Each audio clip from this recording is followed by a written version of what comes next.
नमस्कार Maharashtra. Situation in Maharashtra या Facebook आणि यूट्यूब चॅनलमध्ये आपलं स्वागत. मित्रांनो, मार्केटमध्ये असे काही दलिंदर लोक मला भेटतात, ज्यांचे धंदे देवाच्या नावाने आहेत. म्हणजे त्या धंद्याला देवाचं नाव दिलेलं आहे त्यांनी, आणि त्यांच्या आतमध्ये चालतं काय? काळे धंदे, 2 नंबरचे धंदे. मग हे लोक देवाचं नाव का देतात? तर लोकांना वाटलं पाहिजे हा माणूस किती धार्मिक आहे,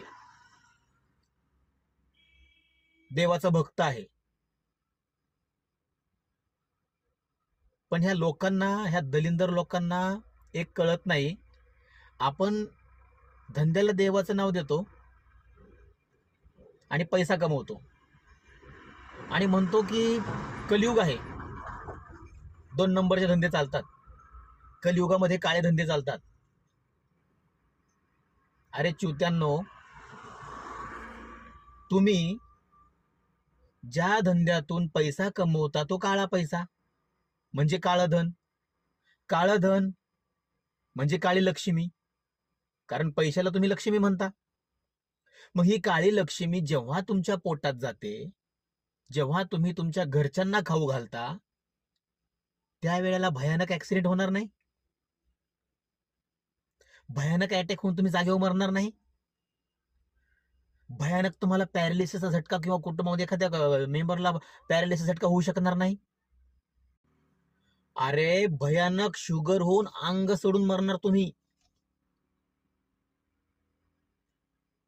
हे काळं धन, ही काळी लक्ष्मी जमा करणारे जे आहेत ना, त्यांचा ऍक्सिडेंट तर एवढा भयानक होतो की त्यांची डेड बॉडी देखील उचलता येत नाही. मग कशाला हे धंदे तुम्ही? अरे दुसऱ्याच्या ताटातला घास तुम्ही घेताय, दुसऱ्याच्या तोंडातला घास तुम्ही घेताय, मग तुमचे हाल कसे होतील लक्षात ठेवा.